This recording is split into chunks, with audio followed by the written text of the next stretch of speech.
All right, everyone.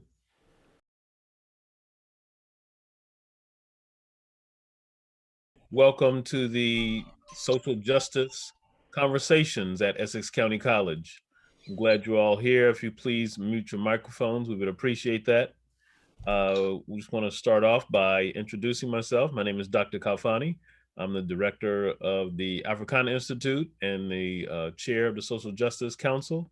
I'm also the director of the uh, Center for Global Education and Experiences. So I'm excited that you all are here today, and we thank you for taking your time out to be with us on this important occasion. Today, we are looking at the power of the vote. And we know that voting is powerful. And in the process of understanding the power of the vote, we want you to realize that we see that there's possibilities for you to do some great things. And so we're going to just give you a quick recap of some of the things that we've covered here before. Our first uh, program, which was 3 weeks ago now. Or I guess it's 4 weeks ago now. Was at the beginning of February, and that first program, what we looked at was Martin Luther King Jr. That was our annual memorial for Martin Luther King Jr. But we looked specifically at Radical King and trying to talk about and get people to understand that King wasn't just this figure who had a dream, but that he did much more than just having a dream. And we looked at his engagement and the things that he did that helped to transform the world. And we played some speeches, and we had some great commentary by others. Uh, and we had some students to participate in. And so I just think that it's important to understand that that when we look at individuals, we have to look at them and see that there's multiple sides to them. They have multiple contributions, and that if we understand the diversity of their contribution and the longevity of it, even though King lived short, that he evolved over the time that he was here on Earth, and he came up with a different perspective than his some of his early things, just like Malcolm X and W.E.B. Du Bois and many other people, Fannie Lou Hamer. All these people evolved over time, that their thinking about the world changed and grew, and then they changed how they began to participate in the world. And so the next piece that we did after that looked at the power of one. The objective there was to think about how an individual can impact the world. And we wanted to look at each one of you as having the possibility of impacting the world, and that you stepping up to the plate, whether it's King or Malcolm or Yaa Asantewaa or anybody who stepped up to plate to do something different, that one person, that one person's ideas, that one person's actions can transform the world.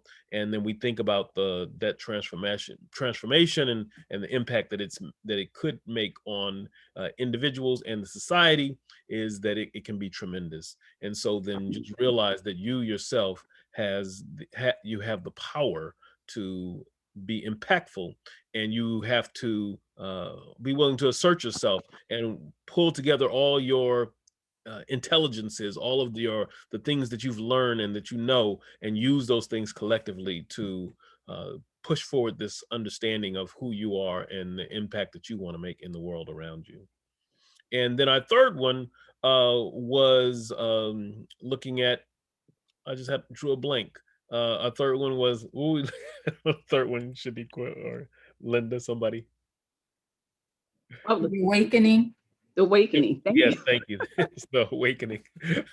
So the awakening was looking at that here in the awakening of what was going on primarily in 2020, and how the 2020 had a huge impact on the world, not just in New Jersey or in the United States, but across the world. There was a huge impact about the awakening of young folks. And what Professor Penderhughes and others had said is that the awakening was not just something that happened over a one-time period, but that the awakening was really this thing that happens many times, and that in each generation there is an awakening, and oftentimes those are the youth. And so when we think about the ideas and the impact of the youth, that's where we had this awakening. And so we looked at the things that sparked them, So we looked at the impact of George Floyd, and all the things, Breonna Taylor, and things around it that motivated people to really um, awaken into doing something. So it wasn't this awakening that just happened in our houses as individuals, but there's a broad collective awakening, and that awakening moved into people rallying and protesting, and ultimately ended up impacting the vote, right? So that people get coming out and getting engaged in voting. And now today we move into our last one, and really we're going to be talking about the power of the vote. And so we want you to think about how voting impacts you and the world, and that you have the ability to do so. But we're going to talk about more than just voting. We're going to really kind of gather ourselves to think about the participation in voting. So I'm going to talk about that briefly, and then we're going to talk about Dr. Carter is going to talk about civics and the value of civics. Our other illustrious guest tonight was Craig Stanley. Unfortunately, he's not feeling well, so he won't be with us. But I'm going to talk a little bit about a couple of things that he had on his plate. We have Professor Penderhughes is going to address us, and then, well, Professor Carter is going to wrap things up at the end. She's going to be our closeout with her discussion on civics, and I think that that's an apropos way to do so. I'll be back a little bit later on, and I'm going to be talking about using your um, uh, how to register to vote and how to do so online now in New Jersey. You can register to vote online. So with that said, I want to just start off though by thanking everybody who was on this subcommittee as part of the Social Justice Council. I'm the chair of the Social Justice Council. This event and the whole series of social justice conversations uh, is brought together by a collective of organizations here on campus. And so we're going to formally thank them towards the end. But I want to thank the individuals who've been arduously working to bring this all together week after week. So I'll start off with Shadiqua Horge, who's on the call. Thank you very much. Professor Carter, who I see right there in front of me, thank you. And then we have Professor Davis. Her screen is blank right now, but Professor Davis, uh, uh, Dr. Steplight Johnson, she's there. If she can give a little quick wave, everybody see Dr. Steplight Johnson. She has the ECC banner in her background. uh, and then Professor Penderhughes, who is not here right now, or maybe he is and I just can't see him.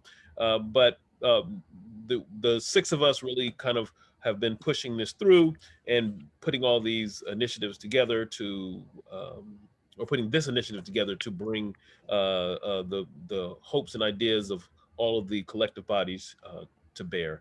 So with that said, I want to go ahead and just kind of really talk for a couple of minutes about. Professor Penderhughes is on. Okay, great. Thank you. So with that said, I want to just take a couple of minutes to talk about the fact that I ran for office, right? I ran for office several times, but most recently I ran for the U.S. Congress in New Jersey's 10th Congressional District, and which covers not exactly Essex County, mostly Essex County, but parts of Hudson and Union counties. And it's a seat for the U.S. House of Representatives. And so which those individuals run every 2 years. So uh, in thinking about the voting and talking to voters, right? So one of the things that I had to do is to go out and engage myself with the voters, engage myself with the constituents of a particular district in this regard. Other times I also ran for Essex County Freeholder, and I ran for municipal council for West Orange. So in each of those, it's an interesting process. And I want to go through this in part because I want you to understand that your participation in voting is is a starting point, right? But it doesn't have to be an ending point. Or let me just say it's a point, an important one, but a point in the change process, in the creating stability, in the governance process. And we want you all to realize that you have the power to really affect things in a serious way. One, through your participation in the election process. So you don't necessarily have to run for office to do so. You can be someone who is helping to get a candidate elected, whether it's raising money or it's uh, passing out leaflets or knocking on doors, bringing awareness, being a treasurer. There's lots of different places that you can be engaged in to help the political process and to prepare for the vote. You can register people to vote, right? So Larry Ham was on last week. He talked about that I believe every once a month, the People's Organization for Progress has a voter registration program that they do on Broad Street, Broad in Maine. And you can do those things also, you, in terms of the vote, that you can be an active person to get people registered to vote. You don't even have to be someone who has the ability to vote. So in other words, you could be younger than 18, or if you have issues to be addressed, that you're not you're an immigrant but not a U.S. citizen yet, so you can't vote, but you can get other people who are like-minded, or who are willing to advocate for your issues, to vote, so to run and to be elected. And then you are helping others to see that this is the person to vote for.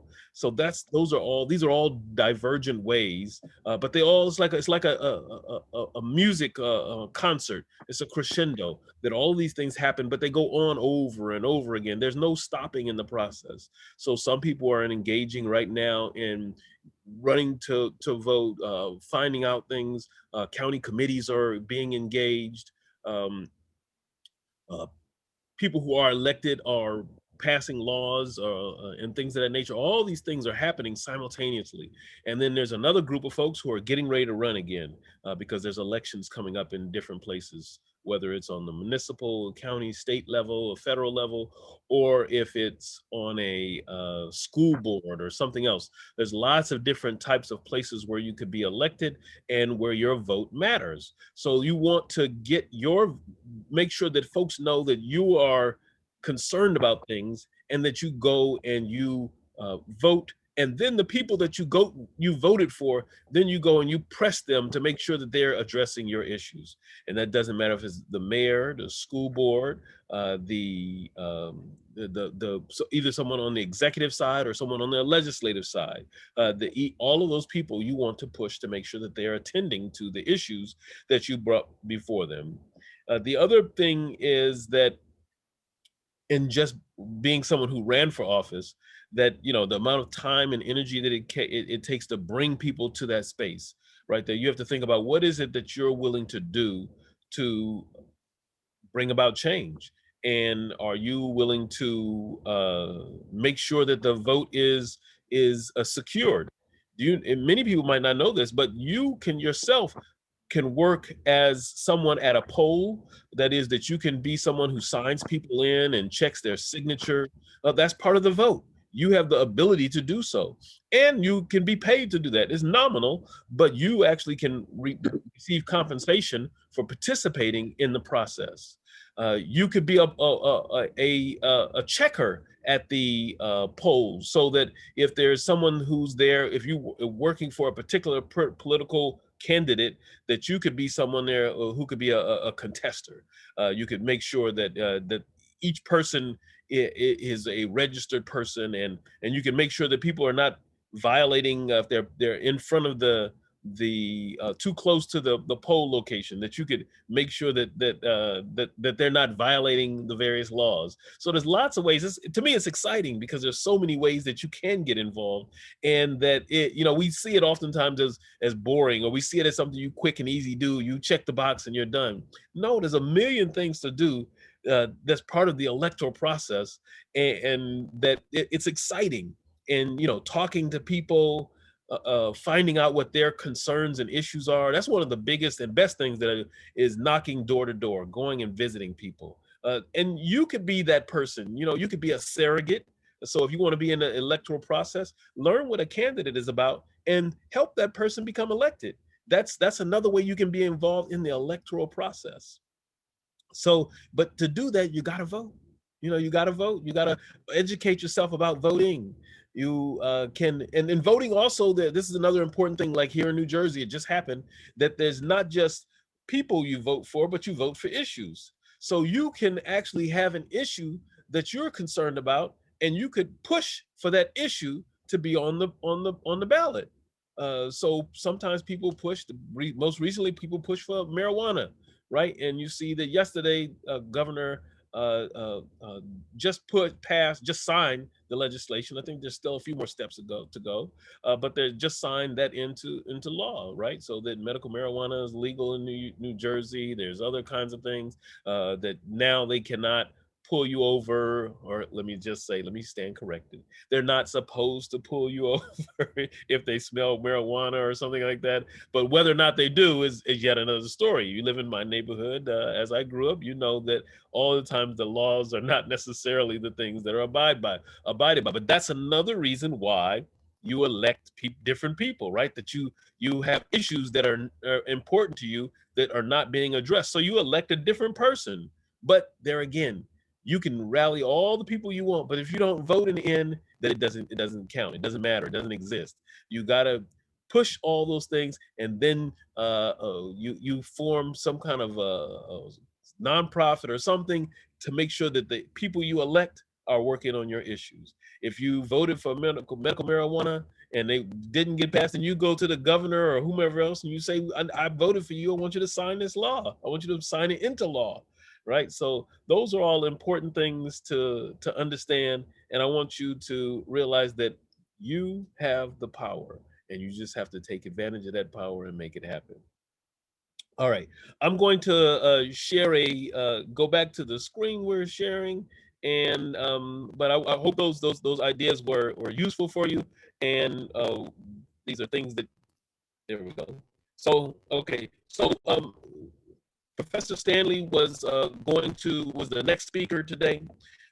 He's a former New Jersey State Assembly member, and he worked on a couple of different things. And so one of the things that he worked on that I want to, that he passed, let me first off say that I'm going to work a little backwards, that he passed, him and Assemblyman Bill Payne, who is his uncle. They were both in the assembly at the same time. And they passed the Amistad legislation. And so, or they got the Amistad legislation passed. So they were the primary authors of it. And so the Amistad legislation is a bill that requires the school districts to have African American history and culture in taught in social studies. And that bill passed, I believe it was 2003. Somebody correct me if I'm wrong. Was it 2003?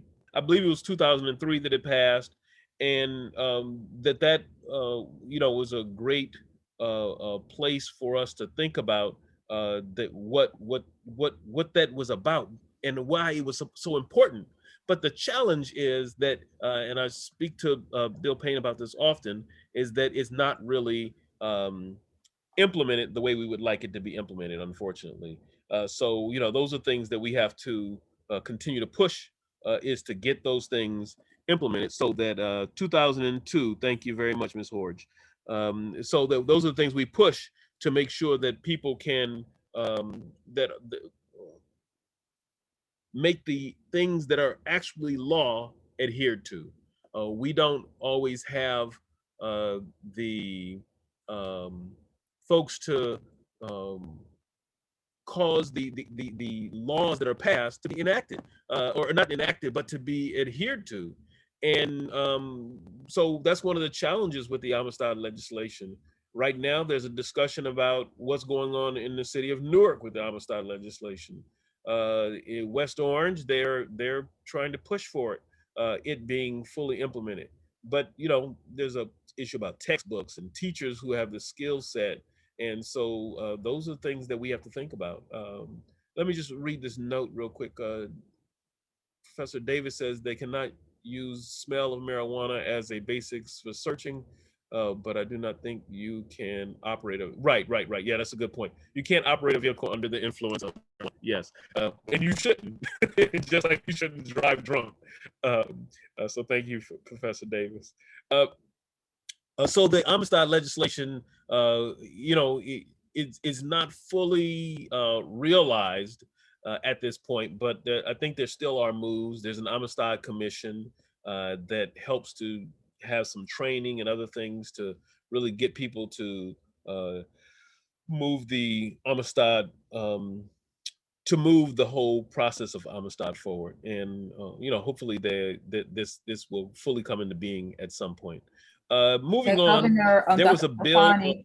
Kofani, Governor Yes, Murphy did sign legislation within the last few weeks trying to strengthen the enforcement of the Amistad legislation and trying to strengthen the commission. And the legislation has to do with like their reporting structure, and I believe providing some right. additional funding for additional staffing. So we'll see what happens with that latest development, because that's new. So that's within Okay, very about the good. last few weeks. Yeah, yeah. Well, thank you for the update. Well, I mentioned to Governor Murphy and some of his staff people, and I mentioned to Congressman or Assemblyman Payne, I'm not Payne, Assemblyman, Assemblyman Payne, former Assemblyman Payne, that really the place as an academician, the thing that I advised, but it was, this is advising after the fact the law was passed, but that in the body of the legislation, it should have had a requirement for testing, because then that's how you have the accountability in academic stuff. So that if they had testing as a requirement for Amistad related material, then all the teachers would want their children, their students, to pass that portion, so they would all teach it.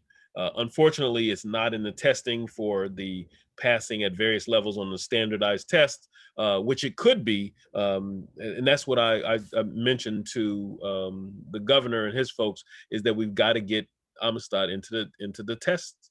And then you don't need any additional legislation. Everybody's going to, across the state, is going to do something to make that happen. Is going to make the students prepared.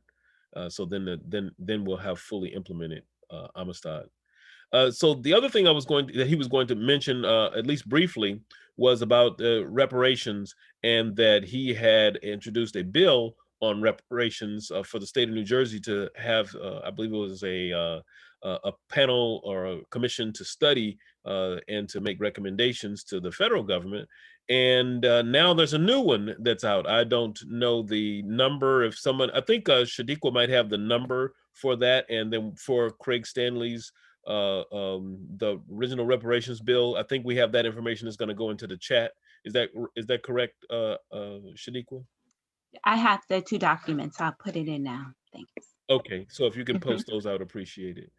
So then that gives us a good update for just knowing that reparations hasn't died, and the call for it, and that we're also seeing a push for it on the federal level. It's something I pushed for when I ran for office, and I participate in a bunch of other organizations, and that we, in those bodies, we also talk about the need for reparations and how it's going to happen. The other thing he was going to talk about was the census. And the significance of the census is that it deals with districting, and it determines how many House of Representative members there are going to be in each state. It determines the number of dollars you get from the federal government. It has an impact on lots of things. And so one of the things that about that is that it determines, obviously, the census is the count of the people within the country at a given moment, right? So the idea is that it's like a snapshot. That's the intentionality of the census, is to get a snapshot of the population. Then they do what's called an estimation for the undercount. So there's obviously some well-educated statisticians who are demographers, which I studied at UPenn, then they come together and they do a sample, a survey sample of the United States population, and then from that they come up with an estimate of what the undercount is, and that is the undercount, how many people were not counted during the census. Unfortunately, that's not used for redistricting or for dollars and things of that nature, for school allocations. But that at least we know that, and in other means we can use it. Mostly marketers use it, and other folks. But and some municipalities use that as well. But most of the official data is used from the official count and not the estimate for the undercount. which I think would be a better measure, but that's not what the US government does at this point. Last thing he was going to talk about was voting, and I can't really cover his comments about voting. I think I said what I had to say on that at this point. So Professor Steplight Johnson, if you want to say any other remarks about former Assemblyman Stanley, then you're free. Please, you're welcome to offer any other maybe biographical or whatever else might you want to say. No, I don't have anything to add. I think you covered everything very well. As we mentioned, we have the Amistad information in the chat, the document that he was going to go over. And then I put in the chat 2 links talking about the legislation that Governor Murphy signed. So it talks more about strengthening the Amistad Commission. And this was signed in January. So everyone can look at those 2 links, as well as the document that we received from Professor Stanley, and then reparations, the document that he was also going to go over. So I think basically you covered everything. And yes, he was very involved with the census in Orange and at the college and the city of Newark in terms of increasing awareness and having a press conference in Newark. And I believe there was one after that that was held in Orange. I did participate in the one in Newark because I did participate in our effort at our own college. And our tagline for our college was what we could lose if we are not counted. So when we're not counted, we lose resources that could be allocated to our state, to our county, to our colleges, to our communities in terms of facilities and resources, transportation, daycare, so even funding for higher education.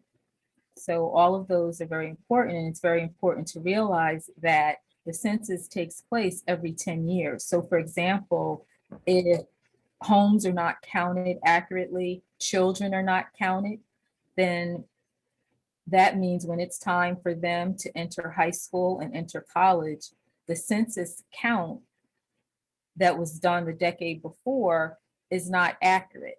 And so those resources are not there. So we know that, yes, we continue looking at the data, as Dr. Kelfani, I think, can attest to, in terms of periodically, we still look at the shifts in the population and change in demographics, but it's still very important to realize that the official census is only done every 10 years. So when people are missed, especially young children, then we don't have the resources that we need 10 years later, as I said, when it's time for them to be in high school and time to enter college, and et cetera, for any of the other populations, the aging population, for example. Okay, thank you very much. All right, so now we have Dr. Penderhughes. Dr. Penderhughes, you're on. Thank you. Yes, I just want to say a few words. I'll just point out that I recognize voting is very important. Even though most of my activism for most of my adult life has been specialized in non-electoral action, I think it's important to keep in mind that the vote you cast needs to be followed up by rigorous action that delivers political and economic consequences to the people who don't follow the instructions of your vote. Obama was somewhat of a centrist, but he, as a person who had a community organizing background at one point, he did talk about the fact that you need to hold me accountable. You need to push me.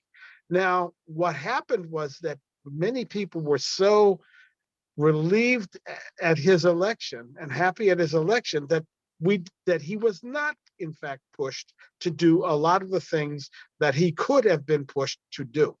So that when we look back on Obama, while there's a vague feeling of that was good, but how did that benefit specific communities?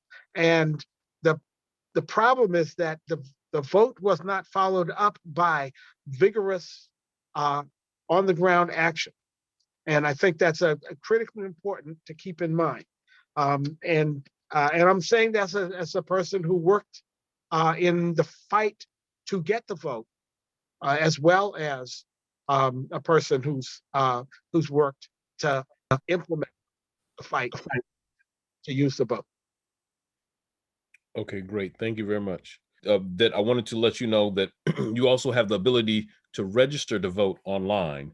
So I'm going to switch the sharing screen real quick and pull that up. So here you have.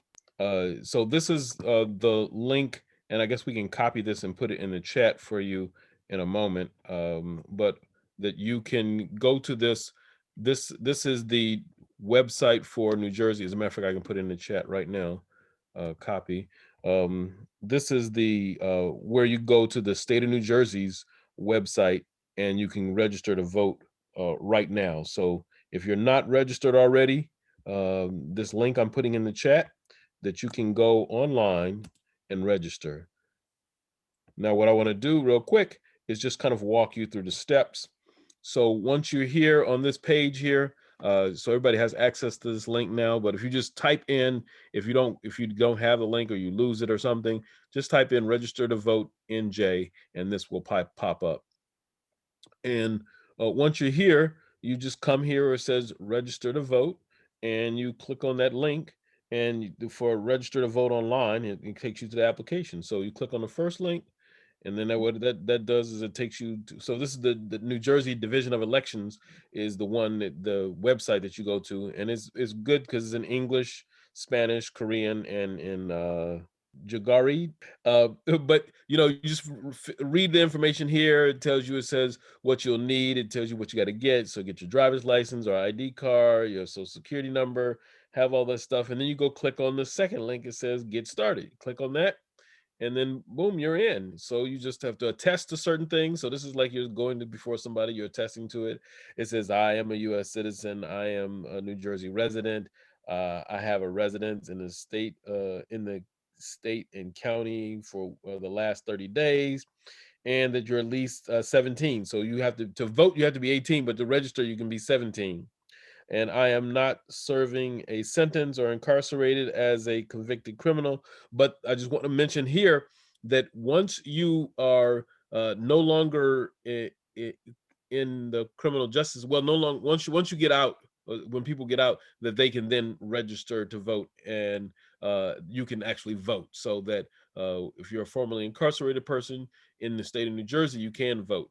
In some other states, you can't vote if you're formerly incarcerated. But that's part of the U.S. continuation of the U.S. slave system, where people were, if you look at the Constitution, it says that slavery is outlawed, is illegal, except for in the prison system. So therefore, slavery is still legal in the United States if you're incarcerated. And then you just click on next, right? So you click on next, and then that takes you here, and that's where you put all your information in. So you put all your information in, and then bam, then you click next here, and you're registered to vote. Also, if you're getting your driver's license for the first time, I believe there's a box on there you can check, and you can become registered to vote just by completing your driver's license.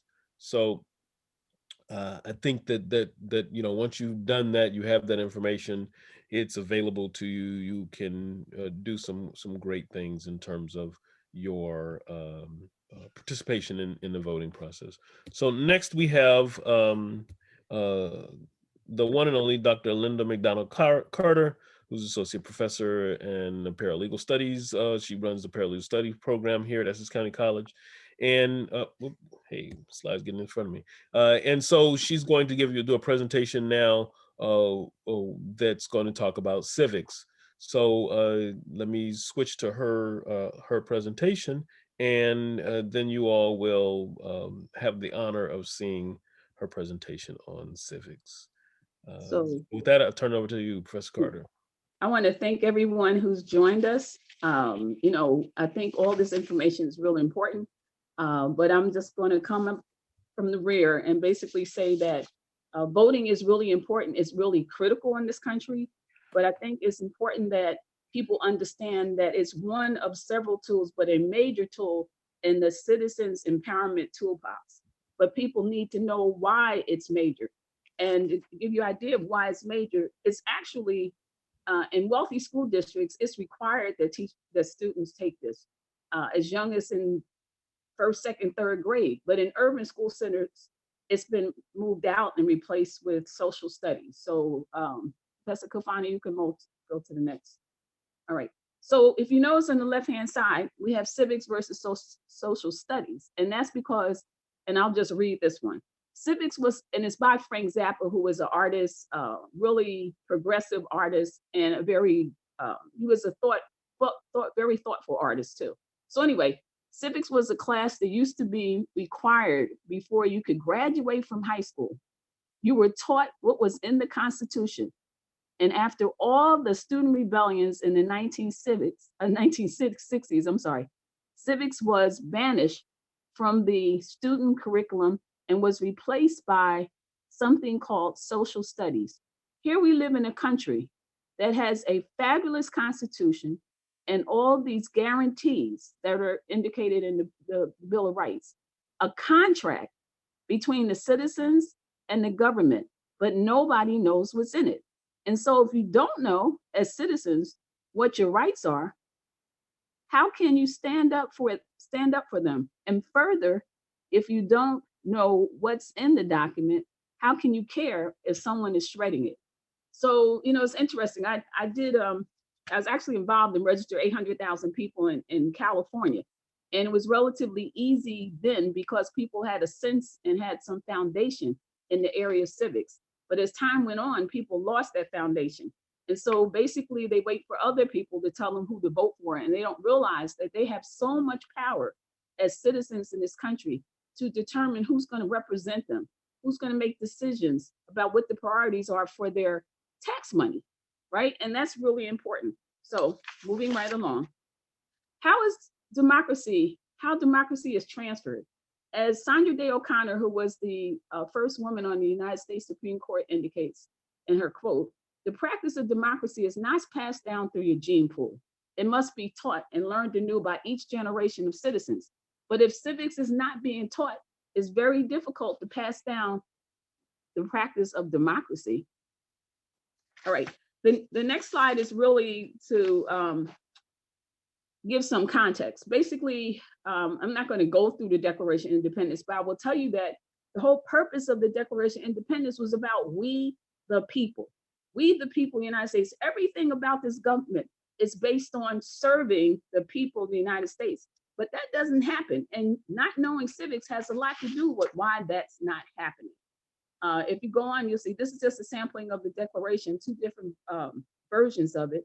And then there's a whole one on the next slide that I just wanted people to have an idea what it looks like. And it's a really nice parchment paper. So if you get a chance, matter of fact, not even the fact that you get a chance, the Declaration of Independence, the Constitution of the United States, and the Bill of Rights should all be an app on everyone's phone so they can easily access.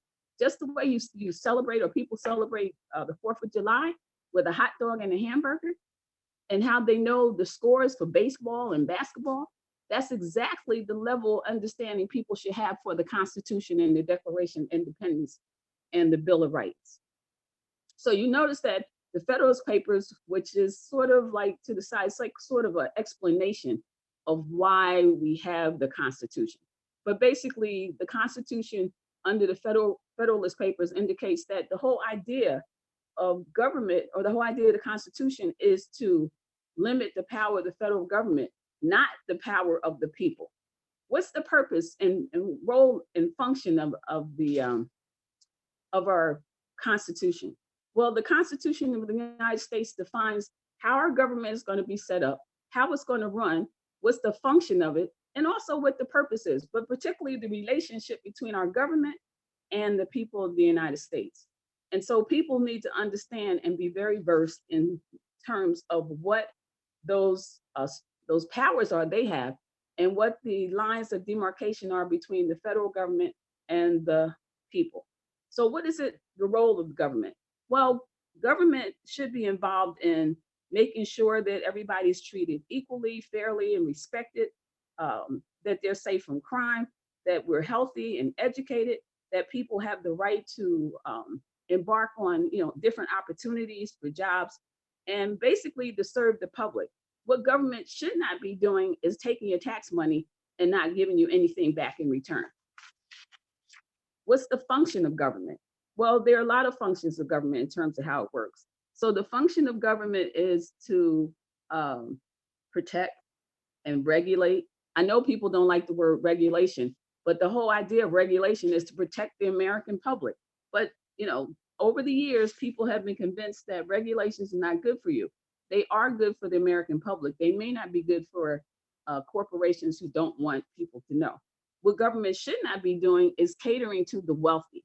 It should be catering to all of us, all members of the public, and not limited to a particular group of people because they have a lot of money, influence, and power. It should be catering to us all, functioning on behalf of all the American people. The purpose of government, again, as the Constitution spells out in the Declaration, it should be to form a perfect union, to establish what justice is, to ensure domestic tranquility, provide for the common defense, promote the general welfare, and secure the blessings of liberty. What is it that government's purpose is not to do? Their purpose is not to cater to the rich at the expense of the poor and those in the middle. I'm not going to go through all the Bill of Rights, but it's important that we all know what the Bill of Rights are. You have the First Amendment, and the First Amendment becomes really important, especially with regard to voting, because you have the right under the First Amendment to complain to your government. If you don't like a law or anything, or ordinance passed by City Council, or resolution by the Board of Freeholders, and they changed their name now, but the county, or you don't like a particular statute, you have the right as a citizen to actually write letters. You have the right to complain. The Constitution gives you the right to complain. It gives you the right to practice whatever religion you want, or no religion at all. You have the right to free speech. You have the right to say things, but the courts have, over time kind of figured out that you just can't say anything. But still, we still have a right to freedom of speech, and not all countries have that. And what I consider the most important part of the First Amendment is the press. Now, I want everybody to notice there's no word media in the First Amendment. It says press. And the reason why it says press, because it's the role of the press to make sure that the American people know when the branches of government are not acting on our behalf. And so how would we know unless we have a press that's working on behalf of the people and not actually cozying up to the powers that be? I'm not going to go through all the Bill of Rights. I'll just, we'll go through so you can just see them and you can look at them on your own. But I just wanted to say, if you can go back for a second, Nikhil, on the Second Amendment, I just want people to even though the Second Amendment has been interpreted by the courts to say people have a right to have a weapon, the Second Amendment has a plural, a term, militia. Militia means more than one. And if you know the history of the Second Amendment, you know that it had to do with the fact we didn't have state troopers, we didn't have police, we didn't have an army. And so the community came together in order to protect the community. And it wasn't just one person having the right to arms. So, I just need to make that point that there's no singular reference in the Second Amendment. It refers to a group of people, but the interpretation is different. The Third Amendment, you can't have soldiers coming and sitting in your house watching television. The Fourth Amendment, basically, in order for the police to stop you, other than if it's an emergency, they should have a warrant to come into your house. They should have probable cause in order to stop you. If they think that you're engaged in some activity that's socially unacceptable. I'm going to move on because I know we don't have a lot of time. On the Fifth Amendment, generally, you have a right to a grand jury to determine whether or not, and grand jury, which a lot of people don't realize, the grand jury is not actually where it's decided whether you are guilty or innocent. The grand jury only determines whether or not there's sufficient grounds to move to a trial, similar to the impeachment that many people experienced on television last week. It's just saying there's sufficient information to move to a trial. I'm going to move on to the Sixth Amendment. Impartial jury, you have the right to a speedy trial. I know a lot of people think that that's not the case, but now you know that you have a right to a speedy trial. Moving on, appeal. And again, I encourage everyone to have an app on their phone with the Bill of Rights so you become familiar with the rights that you have. The Seventh Amendment, which when you think about it, and after all these years, it says that in suits at common law where people may be suing each other for money damages, where the value in controversy in dispute exceeds $20, it still says $20. You have the right to a trial by jury. And most people know the Eighth Amendment. You have a right. You should not be subjected to excessive bail. We also know that some of that's questionable, especially people who have been sent to Rikers Island in New York, where it just may not be a lot of money, but it's excessive for them, and they end up serving. So even though these are the Bill of Rights, they've been interpreted different ways based on the Constitution. The Ninth Amendment of the Constitution basically is a catch-all, right? It says that in order for you to operate in a democracy, there's certain things that the founding fathers could not have anticipated. And so I think they, all things considered, they did a pretty good job trying to plan for the future. But the Ninth Amendment says basically that if we forgot something, if we're going to have a democracy, there's certain requirements. For example, privacy, right? Well, they didn't really know about privacy, but for all intent and purposes, in order to have a democracy, it's important that you have the right to privacy. And so the courts have interpreted that to give individuals a right to privacy. And I can tell you that if you know anything about the New York Police Department in particular, the reason why they don't have to actually talk to anybody for, I think, 48 to 72 hours in the event they've been involved in some conduct that is questionable, it's because of the Ninth Amendment gives them privacy and the right to not have to speak to anybody for about 48 hours. The 10th Amendment is important because it basically addresses the fact that all powers that are not with the federal government are now with the state, but not just the state. And this is really important. You remember it said, we the people in the Declaration of Independence. But in the 10th Amendment, it goes back and it says the power is not delegated to the United States by the Constitution, nor prohibited by it to the states, or reserved to the states respectively, or to the people. So that kind of reinforces the fact that the government is supposed to be beholden to the people. And the only way, going back to the First Amendment, the only way we're going to know that if we don't learn about civics in school is if I said the media, I can't believe I said that, I'm sorry. If the press lets us know, if they report to the American people, listen, these guys are making decisions that are not in your interest, but that doesn't always happen. All right, so much for the 10 amendments. But again, I encourage everyone to have an app on their phone so they're just as proficient in knowing baseball scores and basketball scores as they just as proficient in knowing the Declaration of Independence, the Constitution of the United States, and the Bill of Rights as they are with basketball scores and baseball scores. Okay, having said that, I have decided that there are 7 components to government. It's the 3 that everyone knows, but it's also the most important is we the people. We are a check in our government. But the essential component is that the press keeps us aware of what's going on so that we can check government. And the Constitution gives us the right to do that because it gives us the right to complain. So you have we the people, I think the most important component in government. You have the press. And the reason why I mentioned the United States Post Office is because before we had phones and before we had cell phones, before we had Morse code, before we had telephones, we had the post office. And the post office is older than the United States government. It existed beforehand.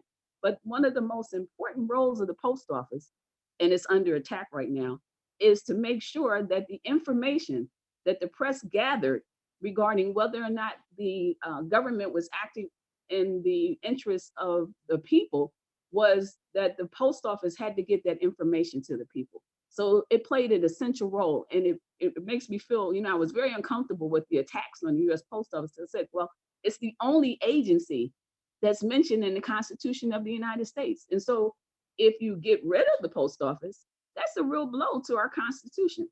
The executive branch, everybody knows about. If you didn't, you know now, as a result of Trump, he was the executive, he was the president, and most people know because the media has concentrated, and they're still concentrating on him. The legislative branch, as was mentioned by Yellow Pain, that's very important because they make the laws, and the judiciary, which is the Supreme Court. Now, the sixth branch of government that people, or the sixth component that people don't really think about, is the bureaucracy. And the reason why I think it's a major component is because if it wasn't for the bureaucracy, there are a lot of things that President Ronald Reagan was trying to decimate and eliminate 40 years ago that are just beginning to fall apart, so to speak.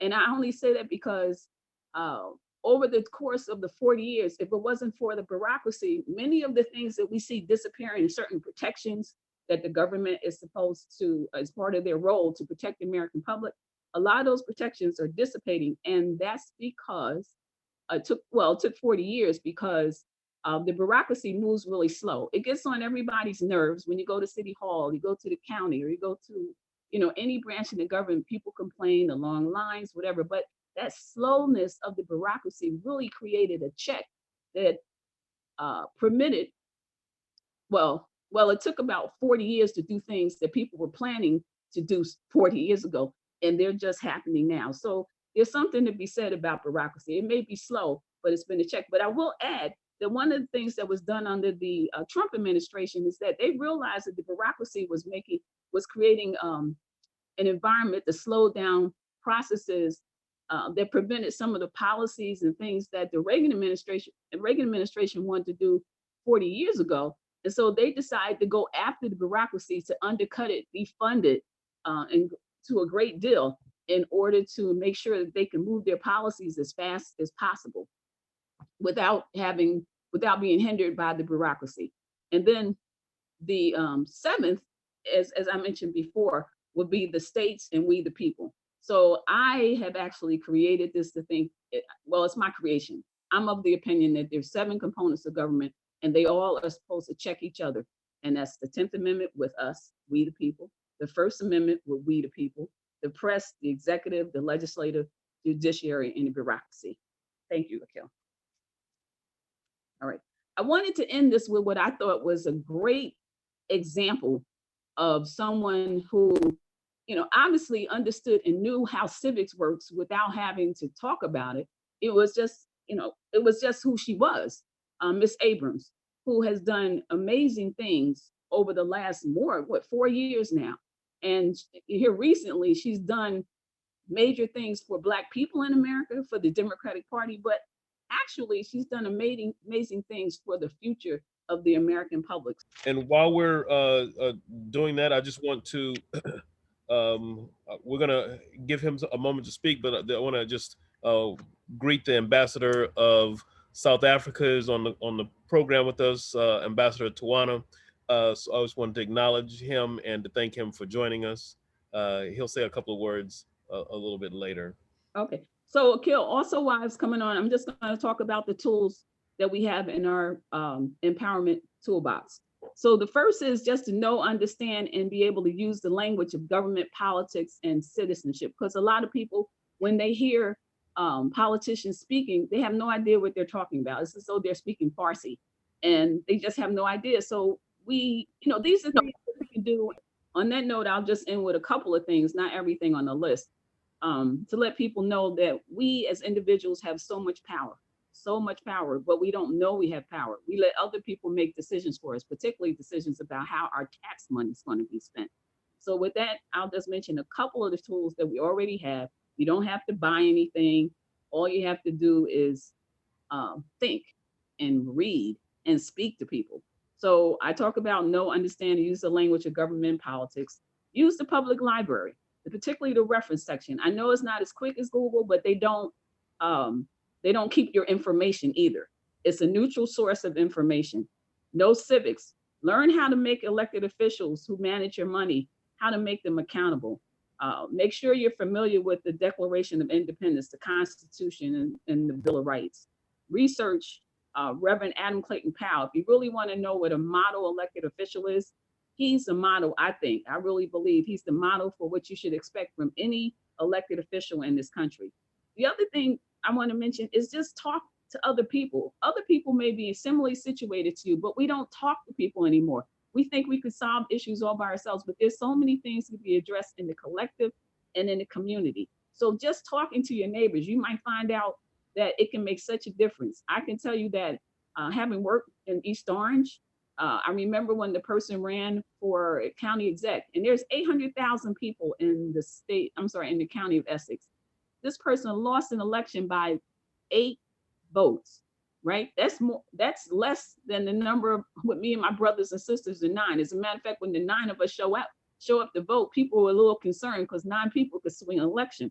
But the other part is to talk to people and find out what you have in common, because the more people who show up down to City Hall or the Board of Education, the more they're going to be accountable to you. So it's important to find out from other people if they have similar concerns that you do and start building coalitions. The other one is to write letters. As you know, from the First Amendment, you have the right to petition, or otherwise called the right to complain to your elected officials. And that's really important because they are afraid when people start writing letters. You think it's no big deal. But if they get letters from people, they start paying attention. Vote in every election. I voted every election since 1972. I've never missed an election. Research the source of elected officials' funding sources. If you want to make them accountable and you want them to be, and you want to know what's going on, who really has their ear, what you can do is there's something called, and I can give you, I don't have it available, it's called opensecrets.org. If you want to see who has interest in the elected officials who's supposed to be determining how your money is supposed to be spent, and you want to know who you're competing with for their attention, you can go to this neutral source and find out what industries and individuals may be contributing to their campaigns. Be prepared to make a way of no way. Spend your money wisely. Spend your money with people who respect your community, who do things for your community. Watch their movies. They're old movies, but there are a lot of movies that will inform you and educate you about what your role is. There's a really old movie, but I can tell you that this movie, even though it was done in 1934, called Mr. Smith Goes to Washington, the only difference between what was going on in 1934 and what's going on in 2021 is that the language is a little bit different. Instead of using language like corruption, they use the term graft. So, there's a lot of movies that you can look at, especially for those of you who like to watch movies like Dr. Davis, that are very informative.